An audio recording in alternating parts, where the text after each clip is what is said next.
Welcome to Steve Nallon's Ghost Stories. This week, an homage to the master of the ghost tale, M.R. James, the portrait of a looking glass. First of all, I had to decide how to structure the story. And I'd always liked those stories of M.R. James where a narrator has a collection of somebody else's letters or diaries, or there's an old manuscript, and tries to work out, piece together the story from those things. And there's an element of that in the stalls of Barchester Cathedral and also Count Magnus. And it's a style that M.R. James loved because of Sheridan Le Fanu, and Sheridan Le Fanu used it in Borromeo the Astrologer. Anyway, my narrator is actually connected to the story, which is a little bit more unusual. But the story references themselves. I acknowledge this, I've stolen from M.R. James. There's the Messatint in it and a view from a hill. In that, M.R. James always has a description of a Queen Anne house, and I wanted to include that in the story. It's very, very M.R. James. So in the story, there's a Messatint of a engraving of a Queen Anne house that has actually burnt down. But the guy goes to the place where this house was, and in a little homage to View from a Hill, he sees it in his mind's eye. That, I think, well, there's a couple of other references to Lost Hearts. There's the hurdy-gurdy. And there's also, my biggest steal is actually from the end of number 13, where the hand comes in, comes from behind the door and tries to grab him and take him in. And in the story, I've sort of taken that image and put it inside a mirror and the portrait. I mean, there are other story tropes. Black Pilgrimage is often there in M.R. James. A real sense of a pursuer. And what I love about M.R. James' pursuers is they're always on the periphery of vision. They're never, you never quite see them. They're half in shadow. Yeah. They never quite catch up with you. It's a bit like very dreamy. And I think that's why they're so powerful in a way. And that's in Casting the Runes and Whistle and I'll Come to You, My Lad. I was going to say, yeah. Well, mine's slightly different in that actually the pursuer is revealed not to be supernatural, which is a slight change. There's the comic servant that I've written phonetically and lots of malapropisms. But the comic servant is also the cautionary warner that says, don't go to that Queen Anne house because sheep don't even go near it and horses don't go near it. There's something weird about it. So he is warned as the guy not to go near it. Stylistically, that in some ways that was the most difficult. M.R. James has got such a distinct style. It's spare. It's a dry humor. The best word I came across was distilled. It's got a distilled sense. Jonathan Miller says that the appreciation of his style is like old gentlemen sitting round admiring a lovely port. And I don't think actually Jonathan Miller's a huge fan of the style. I am. I think it's. I think what the spareness of it is in contrast to the malevolent power that you always get in the supernatural in M.R. James. And the other most important thing from my point of view is that I was aware, as with Christmas Carol, that these stories are meant to be read aloud. That's why he wrote them. And actually, when you do read them aloud, and I watched last night, I watched Christopher Lee doing one of his, and they're just fantastic. And I think it's a style that lends to that. And I also like the fact that M.R. James doesn't explain everything. He basically says, don't worry about that. Don't worry about that. Another thing I stole, since I'm a thief, is the opening. because he talked about the time setting should be in the past, and actually he gives the example that actually I have direct in the story, which is I think it's 30 years ago. And yeah, it's I mean that's all the technical stuff, but then you've Yeah. got Emma James himself. I mean, there's a character in the story. Yeah, and maybe from what you're saying as well, that maybe people who aren't as sort of schooled on M.R. James, what they think of when they think of a ghost story, they might not realize is influenced so deeply by a lot of his style and a lot of his structure. Absolutely. I mean, you know, he pointed out himself that there was a limit to the tropes of a ghost story. In fact, Charles Dickens had also done that in I think it's called The Christmas Tree, when he basically lists the sort of stories that you can have for ghosts. And really, it's as I say, you take the tropes and you do hopefully interesting things with them. And one of the things that I tried to do in the story was not just make it a homage to M.R. James, but make it about Montague Rhodes James. And so one of the characters is actually called Rhodes. And without getting technical, there's a bit of information that basically tells you that the narrator is also M.R. James. So although there's two characters, essentially I'm playing with the very meta idea that the narrator and the main character are essentially one and the same person. It really depends on what you think of M.R. James. As I came to the conclusion, having read a lot about him, that he was a very happy man. He was a very fulfilled man. He had very few demons himself as a person. He was very relaxed. He was good company. He was a good actor. He was a good mimic. But what's interesting is that critics and academics have found the shadow of M.R. James in his stories, and clearly there's an aspect of that crusty academic bachelor in search of that which is forbidden and getting caught out and all the rest of it. Again, Jonathan Miller was a bit disparaging about him. He described M.R. James as that basically he was the clever schoolboy who never grew up. I think that's a little bit unfair. And yeah, I mean, his characters were bachelors, you know, rather old-fashioned in many ways, and all the rest of it. But as I said, I think he had a very fulfilled life, and he was a good actor. He was a good mimic. He was incredibly good company. So I think he's more than a clever schoolboy who didn't grow up.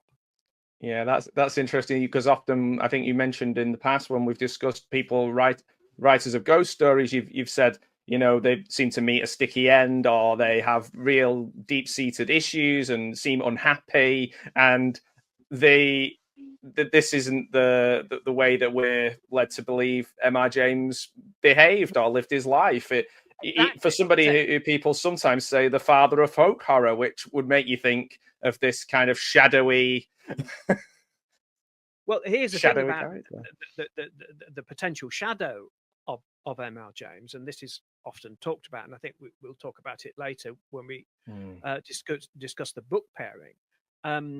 But people have talked about the homosexual subtext in some of his stories, and was he potentially frightened? Now, here's the thing: he loved ragging and horseplay. I mean, ragging is sort of what guys do in football changing rooms, where when they have fun with each other and so on. But and he enjoyed that, and there was a great excitement for that. But that physical contact is not emotional, and I think what you have all the way through his stories is a fear of the touch, the fear of talons, the fear of hair, and it's a real fear that's all the way through his stories.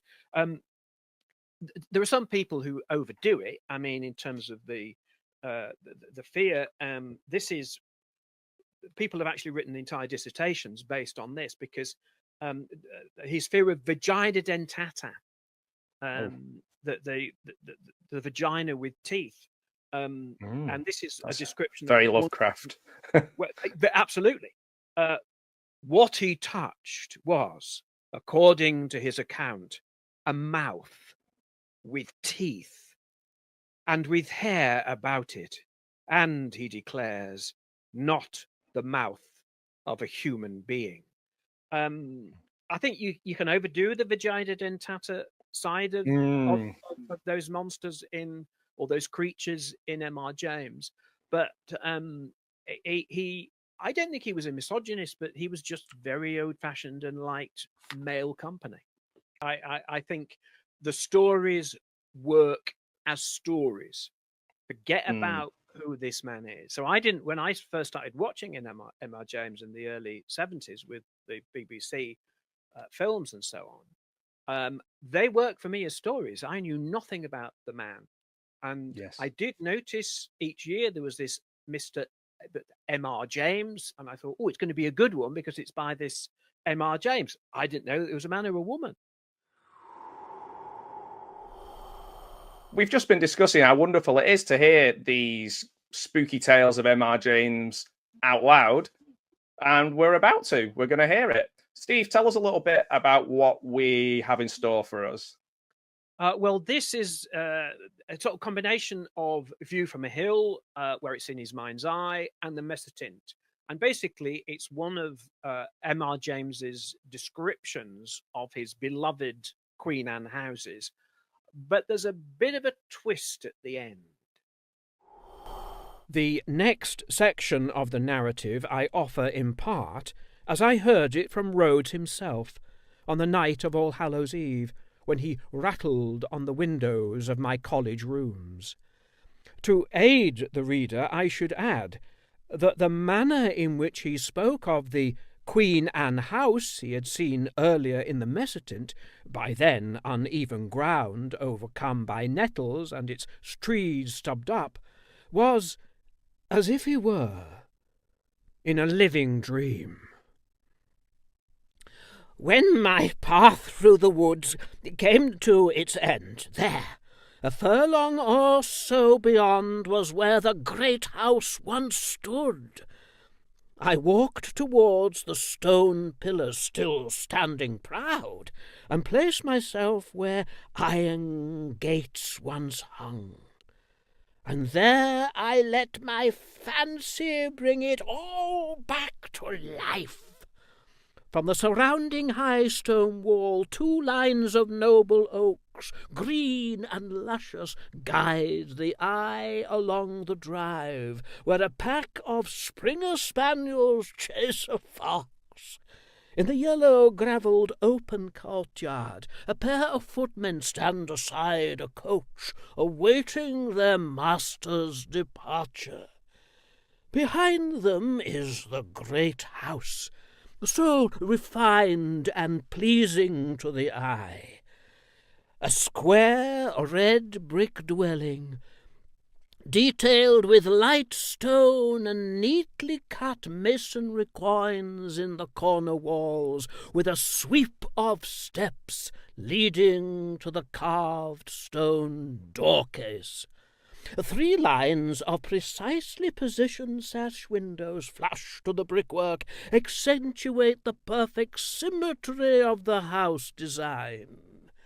A pediment crowns the top, but then I see at its point a gilded cupola in the shape of a crescent moon. On no house of its kind have I ever before seen such an ordainment. Here I remember Rhodes pausing and becoming agitated for several moments before recovering, and then continuing.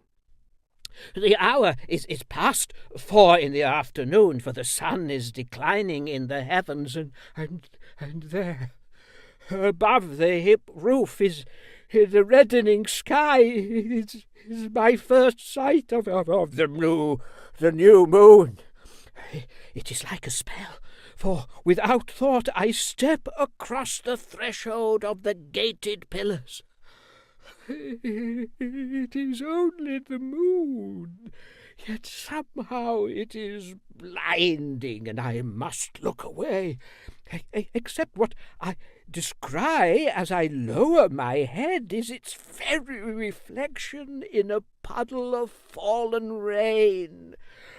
A sudden shadow seems to fall upon me, and when I raise my head, my vision of the great house has dissolved in the ever-dimming twilight and the overtaking darkness. It was at this point in his narrative that Rhodes became so disturbed of mind that I am now unable to recall in detail what he said. I labour under a disadvantage as a narrator, in that I become nonplussed when encountering outcries of emotional fervour. In short, I am that placid bachelor who is the Edwardian fruit of a Victorian tree.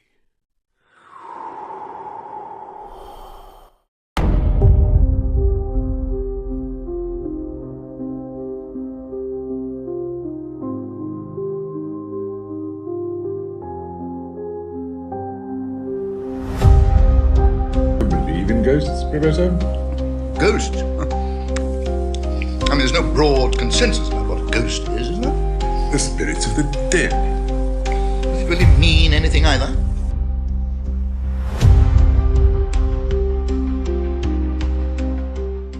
So this week's film pairing is an M.R. James story. It's Whistle and I'll Come to You from 1968. You'll have just seen the trailer, and I absolutely love this version of the story. I'll be honest, Steve, I didn't know any other version of the story, including the written version. I came to this through just looking at spooky stories in the BFI collection, and I love Michael Hordern and Jonathan Miller. I've always been interested in because of I'm a big Pete and Dud fan, and I remember Beyond the Fringe and things like that. So this was a very organic choice for me, which has turned out to be, I feel, the perfect complement to your story.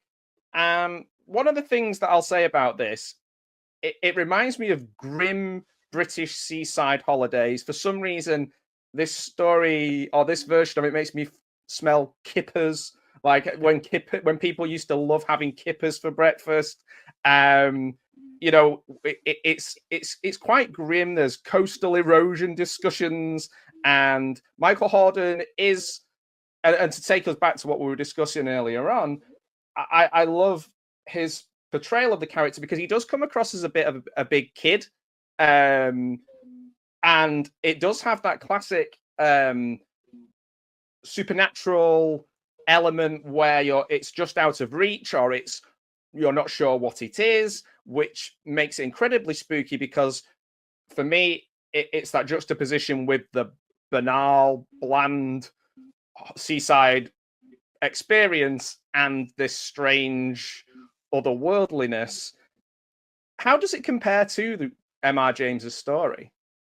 Well, in some ways, it is close. There are some differences.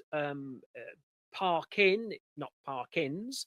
The age is slightly older. Michael Hordern was, I think, 51 when he did it, and the Parkins in the story that M.R. James wrote is a lot younger. I think it's set later, but that's fine. I think the big difference really is there's no prologue. So in the prologue, M.R. James says the professor quivered, but managed to laugh in a courteous manner. And the reason why he's quivering is that one of his colleagues wants to share the room with him on the holiday. And this fear, if you like, of sharing a room with another bloke is not in the Jonathan Miller tale. I mean, that's the big thing. Where the similarity is very strong is really, as you described it, is in the main character in Parkin. I mean, he's crusty. He's very pleased with himself. He's the intellectual pride and the arrogance, which is often there in all the M.R. James sort of crusty bachelors. The materialism and rationalism over anything to do with ghosts. He's overconfident. And what M.R. James does in so many stories is puncture that. Is take that sort of bloke and puncture it. Yeah. And I think that's where Jonathan Miller absolutely gets it right. In Michael Horden's performance, which is brilliant, wonderful performance. Yeah, because he mutters and he repeats what other people have said. He repeats what he said. You can see him unraveling, but trying to not show the unraveling. A lack of social skills that he has there that's quite funny, particularly around meal times. Interestingly, Jonathan Miller sort of trained Michael Horden in that sort of academic world character that Jonathan Miller knew incredibly well. Yes. And I think that character is one of those people, really annoying, frankly, who, when you say I'm going to buy some vegetables, tomatoes, and they say no, a tomato is a fruit, not a vegetable, and it's that really who cares? But that's the sort of character, and when he's talking about whether you believe in ghosts, what do I mean by believe? What do I mean by disbelieve? It's really infuriating. Like a focus on pedantry that drives the people. Talking with those people drives them absolutely bonkers. Absolutely. I think, though, that where Jonathan Miller is brilliant in the sort of supernatural side is the sleeplessness of the character, the close-ups of the character. And it's a waking nightmare, except is it a dream? And it's almost as if he's in this realm that is half waking, half real, half asleep. It's brilliantly realized. There's a wavy approach to it when he's doing that, isn't it? It's kind of, it feels like you're, for such limited resources, it looks, you can see that, like you say, that you're in that netherworld. Absolutely. And there's some nice touches as well, actually, from a sort of directing cinematography point of view. There's a lovely match cut between the lines of the groins things on the beach, and then there's a match cut to the brass bedhead with the lines going down, and that's really quite a neat little connection between the beach and the bed, because they're connected in the story. And I noticed as well that the cinematographer is a guy called Dick Bush, who'd worked with Jonathan Miller on Alice in Wonderland. But I think it's interesting is that because it's a folk horror story, he puts the camera below soil level. The camera is really, really low down. The whistle comes from the soil, and therefore the sandy beach and stuff, it comes from the earth, and therefore the camera is literally in the earth. And actually, I just looking up Dick Bush, I realized he was the cinematographer on the blood of Satan's claw. Oh, I love that. Love it. And he does the same thing. He puts the camera almost underneath the soil because it's a folk horror. So he's the go-to folk horror cinematographer. Absolutely.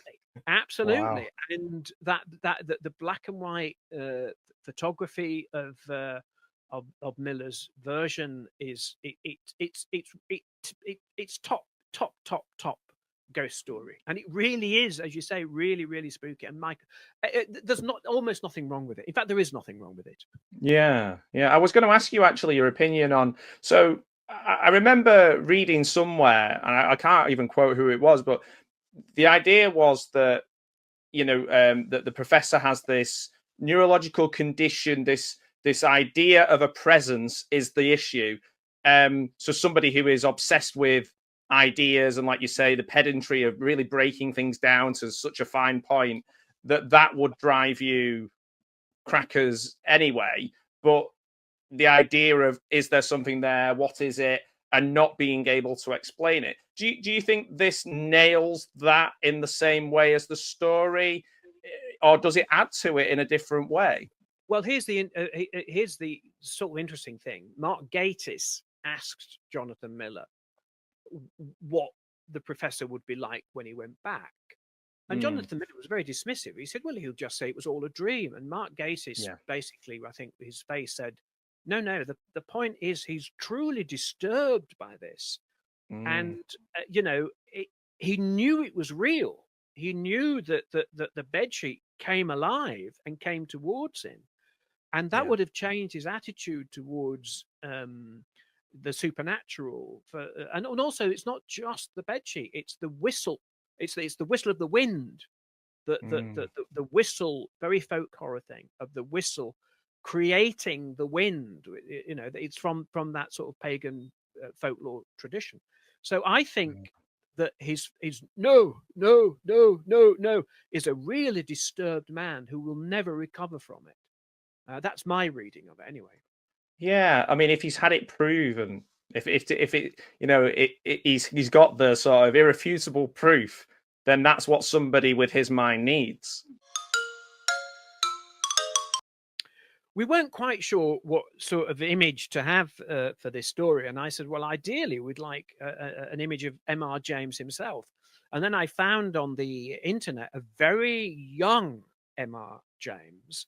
And I traced it to Cambridge University Library. And I said, look, please, could we use the image? Could we adapt it? And they said yes. They said the picture itself is out of copyright. They owned it, but they said, please use it. And so what Scott did was he created it as a cabinet card that were very popular at the late 19th century, which is a photograph basically on a bit of card, 6 inches by 4 inches. And he put a couple of jokes in it. So not jokes, little in jokes, really. So the photographer is, I think, James McBride. James McBride was the illustrator for several of M.R. James's stories.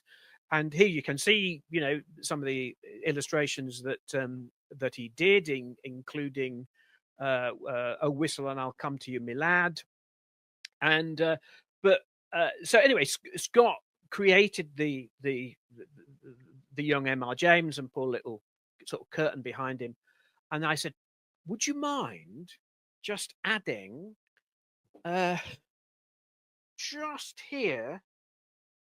Oh, let's put you full screen for this one. Yeah, just see it, I think.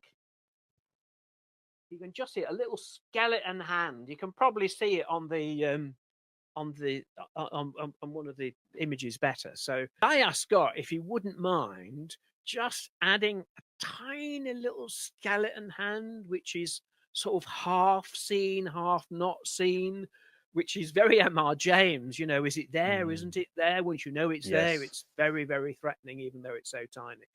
And also the zebra mentioned. And so Aldebra, obviously real, and zebra was M.R. James's version of Aldebra. So there's little in jokes in the cabinet card itself. Well, my book pairing is The Upper Berth by Frances Marion Crawford, late 19th century American writer, wrote about vampires and genies and all the rest of it. And I've chosen this because it's one of those stories that academics now are analyzing for its gay panic. It's about sharing a room, 2 men sharing a room, and the problems that brings. And that connects it to your choice, A Whistle and I'll Come to You, My Lad, because there's an element of sort of homosexual panic in that, because at the beginning of the story, he quivers at the idea of sharing a room with a bloke, and then what happens in the end? The spare bed comes alive and the sheet comes towards him and comes towards his face. So you can see why academics in particular are taking ghost stories like A Whistle and I'll Come to You, My Lad, and also The Upper Berth. Incidentally, A Whistle and I'll Come to You, My Lad is Robert Burns, and it's about a slightly illicit relationship. So you've got that extra meaning as well. So I don't know what you think about whether or not it's a good thing that academics now are jumping all over the horror movie. Is that a good thing? Yeah, I do. I think, I mean, obviously, we'll watch things, won't we, and think what a wonderful performance or a wonderful film, you know, a 10 out of 10 film. Yeah, it doesn't seem to get that recognition because horror seems like a bit of a dirty little secret. And maybe within a story or being able to look into it, that these stories are just as deep and rich as anything else, can only be a good thing, can't it? That that academics are now looking at it in a little bit more as more worthy. In a way, it's a shame. It's a shame that they've had to kind of wait. I think that's true. The only thing I would say, I agree with you, but I think that sometimes academics take it too far.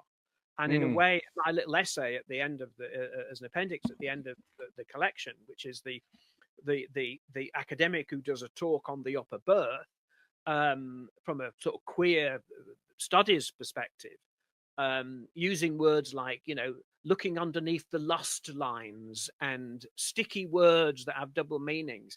Yeah. I think it's probably a bit over Freudianized, if there's such a word. It's too much Freudian. So I think academics can go too far. So I was being serious with my little lecture at the end, because it's the sort of stuff that I used to read when I was, you know, when I was a visiting lecturer at Birmingham, University of Birmingham myself. And some of it I took seriously, and some of it I think you can take with a pinch of salt. Pinch of salt. So my obscure but fascinating fact, well, I decided to delve into that phrase, a sense of presence, and bring it into the now. How would that be explained by professionals now? So I've done a little bit of research, and at the time, the feeling that someone or something unseen is nearby, now it would not be seen as necessarily a neurological condition. But here are some things that could explain it. So the first one, a normal psychological phenomenon. So it could be stress or fatigue, sensory deprivation. Certainly, if you're on a holiday in the UK. No, I added that bit.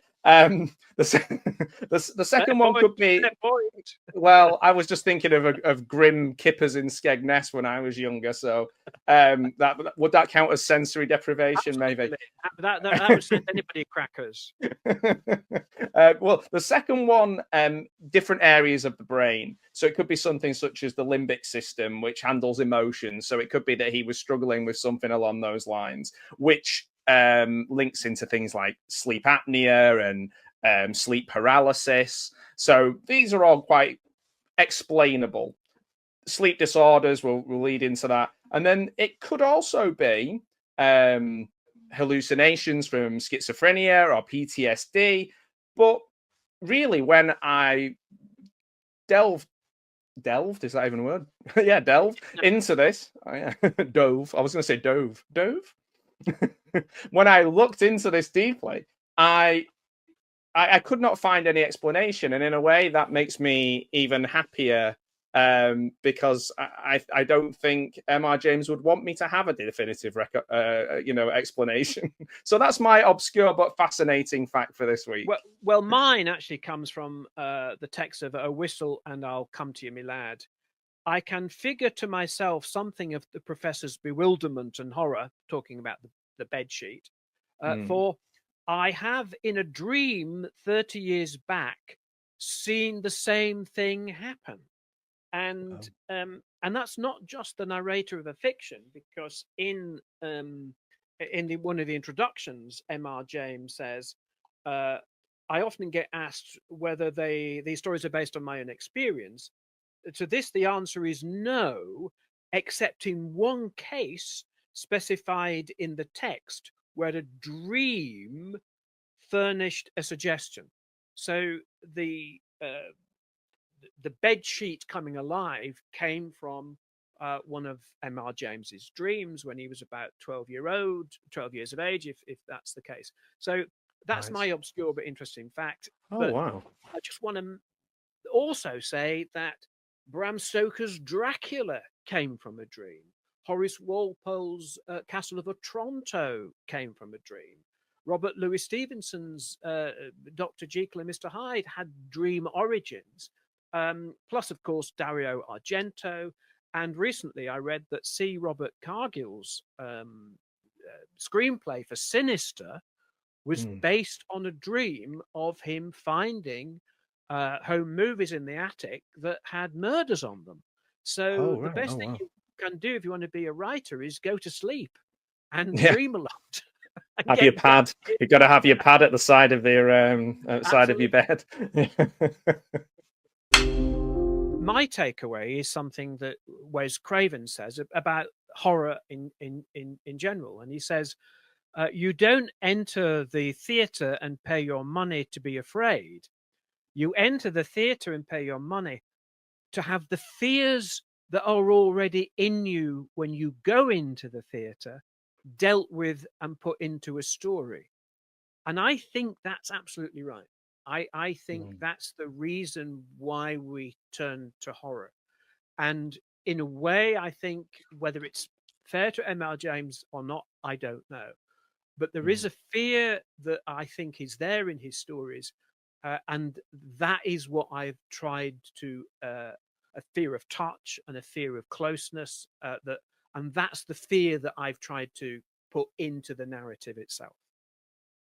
Well, it's interesting you say that, because I think my final takeaway links into that slightly, because mine's really about the subtlety of your story distilling that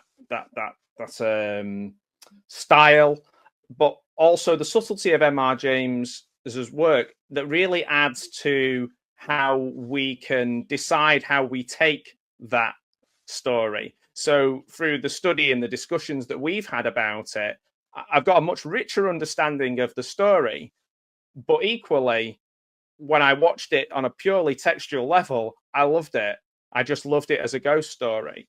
And the same goes for your story. So I've really enjoyed looking at the appendix, and I've looked at, your introduction, but it stands alone. And I think that for me is the key to any story you want to go back and revisit. So maybe that's the reason why people go back and revisit M.R. James so much.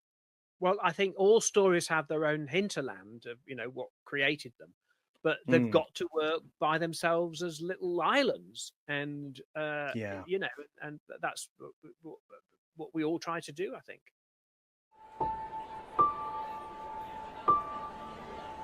I talked a bit about the academic who does the lecture on the upper berth, and he does it in the story I Was Once a Haunted House, where the haunted house is the narrator of his own history, which begins as a school and ends up as a conference center discussing ghost stories. But my, we have rats in the house.